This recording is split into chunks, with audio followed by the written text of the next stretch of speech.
ನಮಸ್ಕಾರ. ವಿಜಯ ಜ್ಯೋತಿ ಸಮೂಹ ಶಿಕ್ಷಣ ಸಂಸ್ಥೆ ಒಂದು ಅಪೂರ್ವವಾದಂಥ ಒಂದು ಕಾರ್ಯಕ್ರಮವನ್ನು ಬರುವ ಮಂಗಳವಾರ 18ನೇ ತಾರೀಕು ಸಂಜೆ ವಿಜಯ ಜ್ಯೋತಿ ಸಮೂಹ ಶಿಕ್ಷಣ ಸಂಸ್ಥೆ ಪ್ರಾಂಗಣದಲ್ಲಿ ಅದು ನಡೀತಾ ಇದೆ. ಸುಮಾರು 1166 ಗಾಯಕರ ಒಂದು ಸಮೂಹ ಗಾಯನ ಆ ದಿನ ನಡೀತಿರೋದು.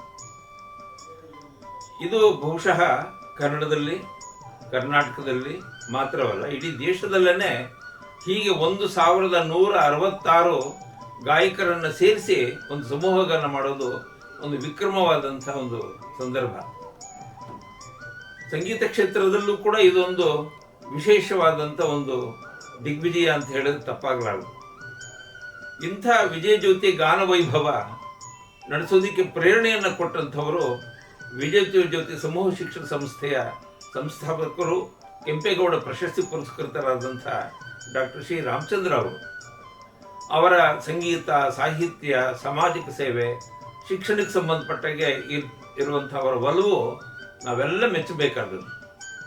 ವಿಜಯ ಜ್ಯೋತಿ ಸಮೂಹ ಶಿಕ್ಷಣ ಸಂಸ್ಥೆ ಬಡವರಿಗಾಗಿ, ಮಧ್ಯಮದ ವರ್ಗದವರಿಗಾಗಿ ಅತ್ಯುತ್ತಮವಾದಂಥ ಒಂದು ಶಿಕ್ಷಣ ಸೇವೆಯನ್ನು ಇದುವರೆಗೂ ಮಾಡ್ತಾ ಬಂದಿದೆ. ಇಂಥ ಒಂದು ವಿಜಯ ಜ್ಯೋತಿ ಸಮೂಹ ಶಿಕ್ಷಣ ಸಂಸ್ಥೆಯಲ್ಲಿ ವಿಜಯ ಜ್ಯೋತಿ ಗಾನ ವೈಭವವನ್ನು ನಡೆಸ್ಕೊಡ್ತಿರೋರು ಯಾರು ಅಂದರೆ ಡಾಕ್ಟರ್ ಬಂಡಹಳ್ಳಿ ವಿಜಯ್ ಕುಮಾರ್ ಅವರು. ಬಂಡಹಳ್ಳಿ ವಿಜಯ್ ಕುಮಾರ್ ಅವರದ್ದು ಒಂದು ವಿಚಿತ್ರ ಅಂದರೆ ವಿಚಿತ್ರಬಹುದು, ವಿಶೇಷಬಹುದು. ಅವರೊಬ್ಬ ದೊಡ್ಡ ಗಾಯಕರು. ಅದು ಜಾನಪದ, ಭಾವಗೀತೆ, ಶಾಸ್ತ್ರೀಯ, ಹೀಗೆ ಅನೇಕ ಮುಖಗಳ ಗಾಯನವನ್ನು ಇಟ್ಕೊಂಡಂಥವ್ರು. ಅವರಿಗೆ ಗಾಯನ ಅಂತ ಹೇಳಿದ್ರೆ ಉಸಿರು, ಅದೇ ಅವರ ಬದುಕು. ಅವರು ಎಲ್ಲೆಲ್ಲಿ ಇದನ್ನು ಪಸರಿಸಬೇಕು. ಯಾಕೆಂದರೆ ಒಬ್ಬ ಮನುಷ್ಯ, ಒಬ್ಬ ವಿದ್ಯಾರ್ಥಿ, ಒಂದು ಸಮಾಜ, ಯಾವುದೇ ಶಿಕ್ಷಣ ಸಂಸ್ಥೆಗಳಿರ್ಬೋದು, ಅವೆಲ್ಲ ಒಂದು ಅಂತರಂಗ ಶುದ್ಧಿ ಮಾಡ್ಕೊಳ್ಳೋದಕ್ಕಿರುವ ಒಂದು ಸಾಧನ ಅಂದರೆ ಒಂದು ಕಡೆ ಸಾಹಿತ್ಯ, ಇನ್ನೊಂದು ಕಡೆ ಸಂಗೀತ.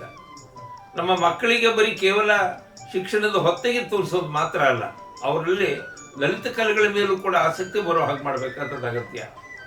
ಈ ದಿಕ್ಕಿನಲ್ಲಿ ಡಾಕ್ಟರ್ ಬಂಡಹಳ್ಳಿ ವಿಜಯ್ ಕುಮಾರ್ ಅವರು ಅನೇಕ ಶಿಕ್ಷಣ ಸಂಸ್ಥೆ ಜೊತೆಗೆ ಸೇರಿ ಅನೇಕ ಬೇರೆ ಬೇರೆಯ ಸ್ವತಂತ್ರವಾಗೂ ಕೂಡ ಬೇಕಾದಷ್ಟು ಕಾರ್ಯಕ್ರಮಗಳನ್ನು ಮಾಡ್ತಾ ಬಂದಿದ್ದಾರೆ. ಲಿಮ್ಕಾ ರೆಕಾರ್ಡ್ಗಳನ್ನು ಮಾಡಿದ್ದಾರೆ, ಅನೇಕ ರೆಕಾರ್ಡ್ಗಳನ್ನು ಮಾಡ್ತಾ ಬಂದಿದ್ದಾರೆ. ಅಂಥ ಒಂದು ಮೇರು ಕೃತಿಗಳನ್ನು, ಮೇರು ಕಾರ್ಯಕ್ರಮಗಳನ್ನು ಮಾಡ್ತಿರೋದಕ್ಕಾಗಿ ನಾನು ಡಾಕ್ಟರ್ ಬಂಡಹಳ್ಳಿ ವಿಜಯ್ ಕುಮಾರ್ ಅವರನ್ನ ನಾನು ಪ್ರಶಂಸೆ ಮಾಡ್ತೀನಿ. ಇದಕ್ಕೆ ಬೆನ್ನೆಲುಬಾಗಿ ನಿಂತಿರುವಂಥ ವಿಜಯ ಜ್ಯೋತಿ ಸಮೂಹ ಶಿಕ್ಷಣ ಸಂಸ್ಥೆಯ ಸಂಸ್ಥಾಪಕರು, ಕೆಂಪೇಗೌಡ ಪ್ರಶಸ್ತಿ ಪುರಸ್ಕೃತರೂ ಆದಂಥ ಡಾಕ್ಟರ್ ಶ್ರೀರಾಮಚಂದ್ರ ಅವರನ್ನ ಇಡೀ ಕರ್ನಾಟಕದ ಎಲ್ಲ ಅಭಿಮಾನಿಗಳ ಪರವಾಗಿ, ವಿಶೇಷವಾಗಿ ಸಂಗೀತ ಸಾಹಿತ್ಯದ ಪರವಾಗಿ ಅವರಿಗೆ ನಾನು ಅಭಿನಂದಿಸ್ತೇನೆ. ಈ ಕಾರ್ಯಕ್ರಮ ಬಹಳ ಚೆನ್ನಾಗಿ ನಡೀಲಿ ಅನ್ನೋದು ನನ್ನ ಅಪೇಕ್ಷೆ.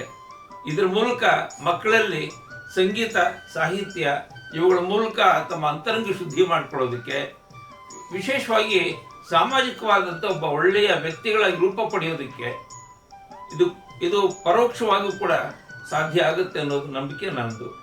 ಇಂಥ ಕೆಲಸ ಮಾಡ್ತಿರುವ ಡಾಕ್ಟರ್ ಬಂಡಹಳ್ಳಿ ವಿಜಯ್ ಕುಮಾರ್ ಅವರಿಗೂ, ವಿಜಯ ಜ್ಯೋತಿ ಸಮೂಹ ಶಿಕ್ಷಣ ಸಂಸ್ಥೆಯ ಸಂಸ್ಥಾಪಕರಾದಂಥ ಡಾಕ್ಟರ್ ಶ್ರೀ ರಾಮಚಂದ್ರ ಅವರಿಗೂ ಈ ಮೂಲಕ ಅಭಿನಂದಿಸ್ತೇನೆ ಮತ್ತು ಅಭಿವಂದಿಸ್ತೇನೆ. ನಮಸ್ಕಾರ.